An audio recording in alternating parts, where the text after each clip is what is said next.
વિદ્યાર્થી મિત્રો ધોરણ 9 વિષય ગણિતમાં આપણે ચેપ્ટર નંબર 7 છે આગળ લઈ જઈએ. એમાં સ્વાધ્યાય 7.2 નો પહેલો દાખલો. પહેલા દાખલે રકમ આવી છે જેમાં AB બરાબર 80 હોય તેવા સમદ્વિ બાજુ ત્રિકોણ ABC માં ખૂણો A અને ખૂણો C ના દ્વિભાજકો એકબીજાને O માં છેદે છે.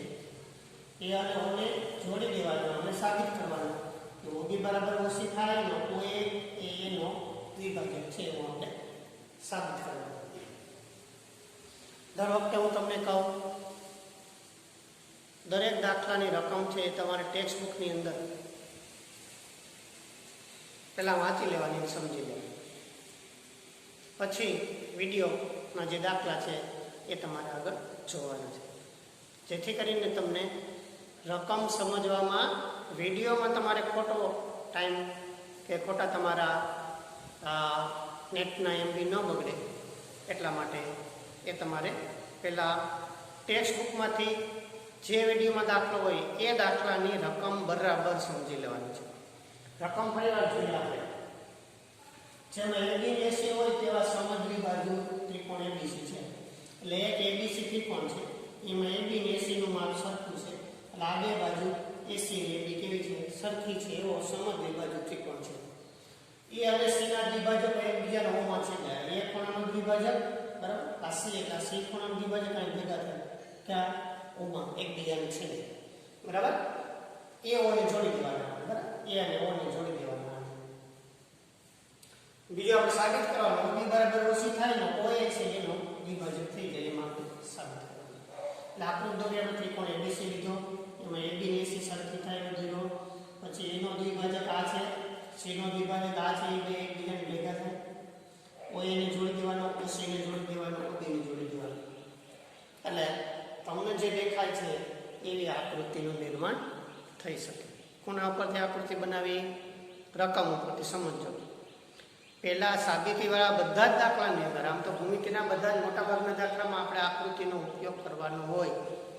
આકૃતિ આપણે ક્યાંથી શીખવાની? તો આકૃતિ આપણે દાખલાની જે રકમ છે એની અંદરથી આપણે શીખવાની છે, એ ધ્યાનમાં રાખજો. લાંબ આપણે એવી આકૃતિ બનાવી એક ત્રિકોણ ABC દોર્યો, AB બરાબર 80 થાય એવો દોર્યો. ખૂણા એનો દ્વિભાજક આ AO છે, C નો CO છે, એ બે ભેગા થાય. AO ને CO ને જોડી દેવાના, એવી રીતે OB ને જોડી દેવાના. આવી આકૃતિનું નિર્માણ થાય. હવે આપણે સાબિત કરીએ. ત્રિકોણ ABC માં AB ને AC સરખા આપેલી છે. જો અલગ થઈ પેલા ખાલી ABC, બીજું કંઈ નથી જોતું. આ બે સરખી છે તો આ બાજુનો સામેનો ખૂણો થાય C અને આ બાજુનો સામેનો ખૂણો થાય બે સરખા બરાબર, B ને C. અને B નો કયો નામ આપ્યો? ABC. C ને કયો નામ આપ્યો? AC. આ AB બાજુ ને AC બાજુ સરખી તો AB નો સામેનો ખૂણો AC, AC નો સામેનો ખૂણો AB, બે આ B અને C સરખા થાય. સમજો એટલે ABC બરાબર ACB ખૂણો થાય. કયો?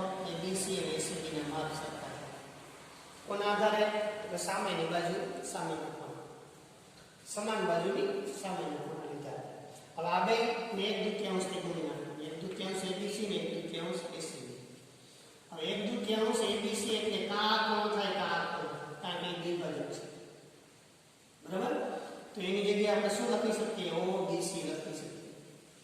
અડધો ABC, BO છે એનો દ્વિભાજક છે. તો આખો B ખૂણો એ અડધા કેટલા જેટલો, કેના જેટલો થાય? તો કે અડધા ABC જેટલો થાય. અને અડધો ABC એટલે એનું નામ શું આપ્યું? OBC નામ આપ્યું. આ રીતે એવી રીતે આ ACB છે, આ ACB એનો અડધો એટલે આ થાય અને એનું નામ શું આપ્યું? ACB. ટૂંકમાં બે 1/2 થી ગુણ્યા એટલે અડધો ખૂણો થયો અને અડધો ખૂણો છે એ બીજા અંદર જે ખૂણો છે એના બરાબર થાય એ આપણે નક્કી કર્યું. એટલે આપણે આ ત્રિકોણની અંદર સમજો આમાં શું નક્કી કર્યું કે આ ખૂણો કયો છે? ABC, OBC અને OCB. એટલે આ બે ખૂણા છે આ ત્રિકોણમાં, એટલે આ બે ખૂણા છે એ સરખા થાય એવું નક્કી કર્યું. હવે ત્રિકોણ OBC લેવાનો, એમાં ખૂણો OBC અને OCB સરખા થયા. કયો ત્રિકોણ લેવાનો? OBC. તો અહીં નોંધ દઉં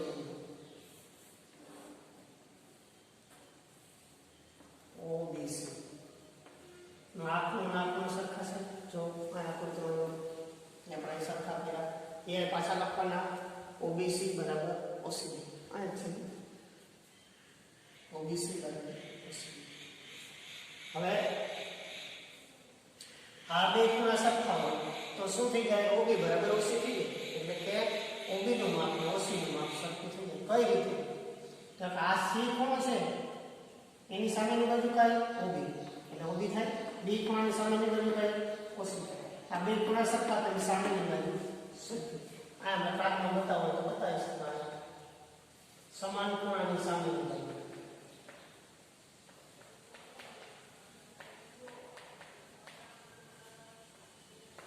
સમાન ખૂણાની સામેની બાજુ બતાવી દીધી. એટલે આપણે હવે સમાન ખૂણાની સામેની બાજુ લીધી. તેવી જ રીતે ખૂણો એબીસી અને એસીબી સરખા છે. કયો ખૂણો? એબીસી અને એસીબી મોટા ત્રિકોણમાં આમાં એબીસી એસીબી તેની સામેની બાજુ છે અને 1/2 થી બે બાજુ ગુણી નાખો. આ આપણે ક્યાંથી લીધું? જો આ ક્યાંથી લીધું? અહીંયાથી લીધું. આ ક્યાંથી આવ્યું? તો કે બે બાજુ સરખી છે, સામેના ખૂણા સરખા. આ જે સરખા ખૂણા છે ક્યાંથી લીધા? અહીંયા આપણે લીધા. એને 1/2 થી ગુણી નાખ્યું બે બાજુ. એટલે શું થયું? આપણે પાસે 1/2 એબીસી બરાબર 1/2 એસીબી થઈ ગયા. એટલે હવે આપણે આ મોટા ત્રિકોણ એબીસી માં એબી અને એસી હતા એટલે કે એબીસી બરાબર એસીબી થતું. એ આપણે પાછું એબીસી બરાબર એસીબી આવી દીધું. આને 1/2 સુધી આને પણ બે બાજુ સરખી રકમથી આપણે ગણી શકીએ એવી પ્રક્રિયા આપણે આમાં કરી સમજવું. એટલે હવે આપણે શું થયું? 1/2 એબીસી બરાબર 1/2 એબીસી બરાબર 1/2 એસીબી આવ્યા. 1/2 એબીસી બરાબર 1/2 શું આવ્યું? એસીબી. એટલે હવે આપણે આ એબીસી બરાબર એસીબી હતું. એક ખૂણો અહીં લીધો, સમજો બરાબર? એક ખૂણો અહીં લીધો, એને 1/2 સુધી તો શું આવ્યું? 1/2 એબીસી ને 1/2 એસીબી આવ્યા. 1/2 કયો? એબીસી એટલે અડધો, બી નો અડધો ખૂણો બરાબર? બી નો. એવી રીતે 1/2 એસીબી એટલે સી નો અડધો ખૂણો બરાબર? તો 1/2 હવે એ તમને આનો જો ફરી વખત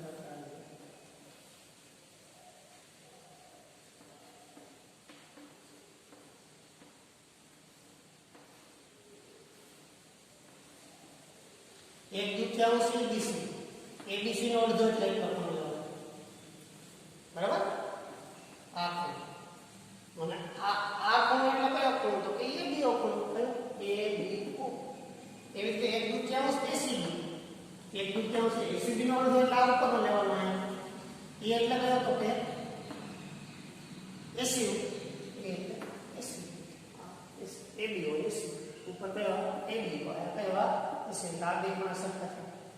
આ બે ખૂણાનો દ્વિભાજકના આધારે આપણે સરખા. એટલે હવે આપણે શું કર્યું? જો ઓબી બરાબર ઓસી સાબિત કરી દીધા. આપણે સાબિત કરવાના છે પહેલા. પછી આ બે ત્રિકોણ બે ખૂણા છે સરખા, બે બાજુ સરખી એટલે બે ખૂણા સરખા છે એવું આપણે લીધું. આ બે ખૂણા સરખા, એને 1/2 સુધીના તો આ બે ખૂણા આપણે સરખા આવી ગયા. એટલે હવે આપણે શું આવ્યું? તો હવે આપણે એબીઓ બરાબર એસીઓ આવી ગયા. શું આવ્યું? એબીઓ નું માપ અને એસીઓ નું માપ છે સરખું આવી ગયું. ક્યાં? હા, એબીઓ એટલે આ ખૂણો, એવી રીતે એસીઓ એટલે કે આ ખૂણો. એટલે આકૃતિમાં અહીંયા હવે અને હવે કાઢી આપણે સમજાવવાનું. આ ખૂણો અને આ ખૂણો સરખા. આ મુખ્ય આ તરફ બધા તમને સમજાવવા માટે બધું ફરી વાર તમે બધા સમજતા હોય રફમાં તો તમારે આ રીતે અલગ અલગ આકૃતિ સમજતી જવાની. એટલે હવે આપણી પાસે શું આવ્યું? એબીઓ બરાબર એસીઓ આવ્યા બરાબર? એટલે શું આવ્યું આપણી પાસે? એબીઓ બરાબર એસીઓ. એબીઓ અને એસીઓ આ બે સરખા. આપણે હવે સાબિત શું કરવાનું? એઓ ખૂણા એ નો દ્વિભાજક. એઓ કયો? આ એઓ એનો દ્વિભાજક થાય. આ બે ખૂણા સરખા સાબિત કરવા પડે આપણે. સમજ્યા ને તમને? આ ખૂણો અને અહીં બનતો ખૂણો એટલે કે આ બીએઓ અને સીએઓ સરખા સાબિત કરવા પડે તો એનો દ્વિભાજક છે એ થઈ જાય એમ આપણે વિચારવાનું છે. આ પ્રમેયમાં આપણે શું ઉપયોગ કર્યો? અત્યાર સુધી આ પ્રમેયમાં શું ઉપયોગ કર્યો તમને કહી દઉં. તો કે AB ની AC સરખી હોય તો સામેના ખૂણા સરખા થાય. એ અડધા પેલા દ્વિભાજકના આધારે આ ખૂણાનો અડધા થાય. એટલે એટલામાં આપણે શું સામેની બાજુના ખૂણા સમાન બાજુના સામેના ખૂણા સમાન હોય અને ખૂણાનું દ્વિભાજક. એવી રીતે અહીંયા આ ખૂણો સરખા છે તો એની સામેની બાજુ સરખી થાય, એનો ઉપયોગ કર્યો. એટલે આ બે ખૂણા સરખા તો એની સામેની બાજુ આ થાય. કઈ OB ખૂણો OBC, કયો ખૂણો OBC, એટલે આ બી ખૂણો એની સામેની બાજુ આ કઈ થાય OC થાય. એટલે OC લીધી અને OCB ખૂણો, કયો ખૂણો આ OCB ખૂણો, આ એની સામેની બાજુ કઈ OB થઈ. એટલે આપણે શું સાબિત કર્યું? તો OB બરાબર OC કરી દીધા. એટલે એમાં શું લીધું આપણે? સમાન ખૂણાની સામેની બાજુ સમાન. અહીંયા શું લીધું? સમાન ખૂણાની સામેની બાજુ સમાન. અહીંયા શું લીધું? સમાન બાજુની સામેના ખૂણા સમાન. એકબીજાથી વિપરીત છે, પ્રતિપ્રમેય જેવું છે. એટલે ક્યાંથી એ વિચાર આ શું કર્યું? તો કે સમાન બાજુની સામેના ખૂણા સમાન. અહીંયા પાછું એ જ વસ્તુમાં ઉલટું આવ્યું. શું આવ્યું? સમાન ખૂણાની સામેની બાજુ સમાન. એવું આ ક્યાંથી લીધું આપણે? આ સમાન બાજુ સામેના ખૂણા સમાન હતા એ લીધા. બે બાજુ એક દૂતીયાંશ વિના એક દૂતીયાંશ ABC આકૃતિમાં જો ફરી વખત તમને કહું.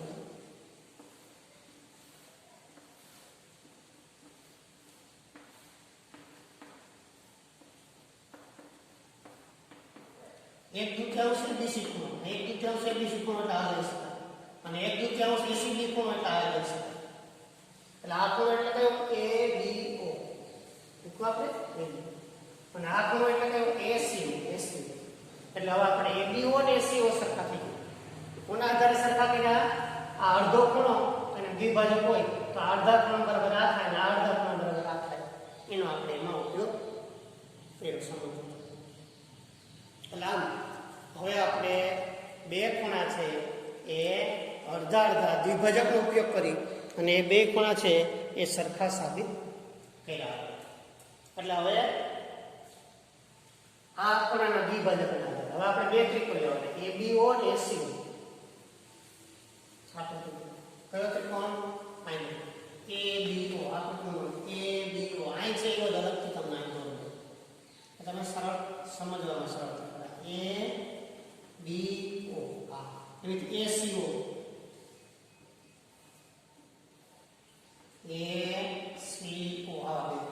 આ બે ત્રિકોણ એમાં આ એક બાજુ બે મહત્વની છે હોય બે મહત્વની છે.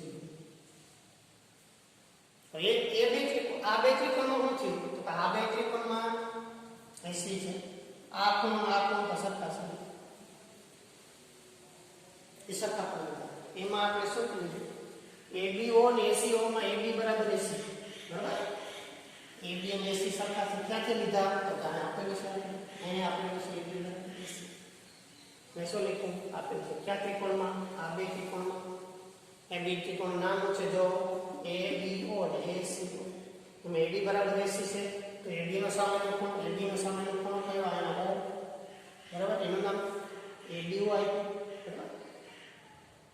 એટલે એ રીતે પછી AC નો સામેનો ખૂણો AC હોય આ AC એ બે આપણે સાબિત કરેલ છે. અહીંયા જો ABO અને ACO સાબિત કરેલ છે. ક્યાં? ABO ABO અને ACO આપણે આની વિભાગ ABO અને ACO આપણે સાબિત કર્યું. અહીંથી લીધું ABO અને આ ACO. ABO ત્રિકોણ અને ACO ત્રિકોણ આ બે ત્રિકોણ. એમાં પહેલા AB બરાબર AC તો છે, શરૂઆતમાં આપણે પક્ષમાં આપેલ છે. પછી આ ABO અને ACO આપણે સરખા સાબિત કર્યા જવાય. આ એ લીધા OBOC સાબિત કરેલ છે. OBOC સાબિત કરેલ છે. એટલે આ બે ત્રિકોણમાં શું થયું સમજો બરાબર? એ બે ત્રિકોણમાં શું થયું? AB બરાબર AC થાય. પછી ખૂણો ABO અને ACO સરખા થયા અને બીજું કઈ OB નો OC તો આપણે સરખી વાત સાબિત કરી દીધું છે. એટલે આ એક બાજુ આવી એક ખૂણો આવ્યો, એક બાજુ આવ્યો, યાદ કરજો. આ પ્રમેય છે એ યાદ કરો, બરાબર? તો એમાં બે બાજુ આવી એક ખૂણો આવ્યો, શરત કઈ થાય? તો કે શરત બાકુબા થાય. બે બાજુ અંતર્ગત ખૂણો શરત કઈ થાય? શરત બાખુબા થાય. એટલે બાખુબા પ્રમાણે આ જે સંગતતા છે એ કેવી થઈ જાય? આપણે એ સંગતતા થઈ જાય. કયા બે ત્રિકોણમાં? ABO અને ACO સમજવું. કયા બે ત્રિકોણમાં? ત્રિકોણ ABO અને ત્રિકોણ ACO. એમાં શું કર્યું આપણે? AB બરાબર AC કર્યા, બરાબર? ક્યાંથી? કે આપેલ હતું ABO અને ACO આપણે આયા સાબિત કર્યા હતા, એ લીધા. OBOC બે સરખી સાબિત કરી હતી, એ લીધી. બે બાજુનો એક કોણ અંતર્ગત કોણ છે? બાખુબા શરત અનુસાર ત્રિકોણ ABO, આ ત્રિકોણ ABO અને ત્રિકોણ ACO કેવા થઈ જાય? એકરૂપ થઈ જાય. એટલે આ બે ત્રિકોણ છે એ કેવા થઈ ગયા? એકરૂપ થઈ ગયા. એટલે બે ત્રિકોણ એકરૂપ થયા. એટલે આપણે હવે એ બે ત્રિકોણ એકરૂપ હોય તો એ પ્રમાણે આપણે હવે એની બાખુબા શરત અનુસાર ત્રિકોણ ABO અને ત્રિકોણ ACO છે એ સરખા થઈ ગયા. શરત કઈ લીધી? તો કે બાખુબા. બાખુબામાં બાજુ કઈ લીધી? પેલા AB ને AC લીધી, બરાબર? AB ને AC લીધી. કોનો કયો લીધો? તો કે ABO અને ACO લીધો, બરાબર? ABO અને ACO લીધો. આ ABO ACO. બીજી કઈ બાજુ લીધી? OB નો AC લીધી, આપણે સાબિત કરી. એટલે બાખુબા આ બે પ્રમેયની અંદર બે બાજુનો અંતર્ગત ખૂણો, બે બાજુનો અંતર્ગત ખૂણો એટલે બાખુબા શરત થઈ. એટલે બાખુબા શરત અનુસાર આ બે ત્રિકોણ છે કેવા થઈ ગયા? એકરૂપ થઈ ગયા. આ ત્રિકોણ ને આ ત્રિકોણ એકરૂપ. હજો બે ત્રિકોણ એકરૂપ હોય તો અનુરૂપ ખૂણાઓ કેવા થઈ જાય? સરખા થઈ જાય. અનુરૂપ ખૂણાઓ એકરૂપ થઈ જાય. એટલે કે ખૂણો BAO બરાબર ખૂણો CAO. કયો? BAO. આ BAO એટલે આ ખૂણો અને CAO એટલે આ ખૂણો. આ આકૃતિમાં આ ખૂણો આ ખૂણો સરખા થઈ જાય. આ બે ખૂણા સરખા છે એનો અર્થ કે આ છે આ કિરણ છે કે આ ખૂણો આખો છે એનો શું થયો? દ્વિભાજક થયો, બરાબર? કઈ રીતે દ્વિભાજક થયો? હવે આ બે ત્રિકોણ આમ તમે દેખાય એના ભેગા કરી દઈએ. આપણે ભેગા કરતા તો શું થાય? જો ભેગા કરતા તો આવી પરિસ્થિતિ નિર્માણ થશે, આવી પરિસ્થિતિ નિર્માણ થશે. એમાં અહીંયા બનતો ખૂણો અને અહીંયા બનતો ખૂણો બે સરખા છે તો આખા ખૂણો છે એના બે ભાગ કર્યા, ખૂણે આને કર્યા તો એ શું થઈ ગયો? એ શું થઈ ગયો કહેવાય? એ જે કિરણ છે એ શું થઈ ગયો કહેવાય? એ વિચારો આપણે. એટલે તમારે જે સાબિત કરવાનું છે એ આપણને આમ આ રીતે ફરી વખત આ આખો ખૂણો છે. પેલા અહીંથી આપણે કિરણ જોયું, એના કારણે આ ખૂણો બે સરખા થઈ ગયા તો આ કિરણ છે આ ખૂણાના બે સરખા ભાગ બધા. એટલે કે આ ત્રિકોણ છે, આ ત્રિકોણ આ ત્રિકોણ એમાં આયા બનતો ખૂણો બે કેવા થઈ ગયા? સરખા થઈ ગયા, બરાબર? એટલે ક્યાં બે સરખા થયા? BAO અને CAO. કોને આધારે? સંગતતા કેવી હતી? એકરૂપતા.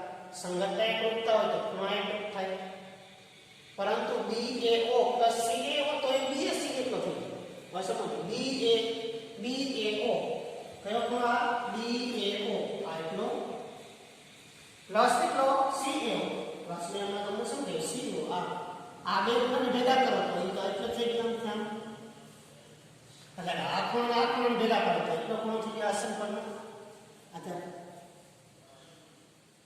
એટલે આસનકોણનો આધાર લઈને આપણે આ બે ખૂણાનો સરવાળો છે આ ખૂણા બરાબર થઈ જાય, બરાબર? તો આપણે BAO પ્લસ CAO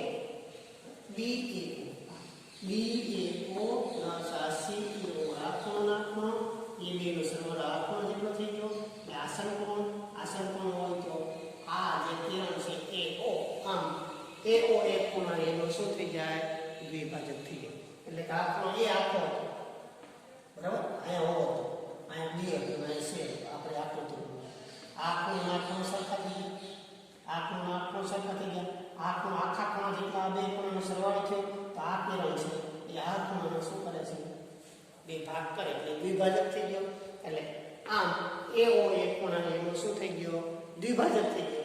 એટલે આપણે હવે નક્કી કર્યું. શું નક્કી કર્યું? સાબિત શું કરવાનું? તો આપણે AO એક ખૂણા એનો દ્વિભાજક છે.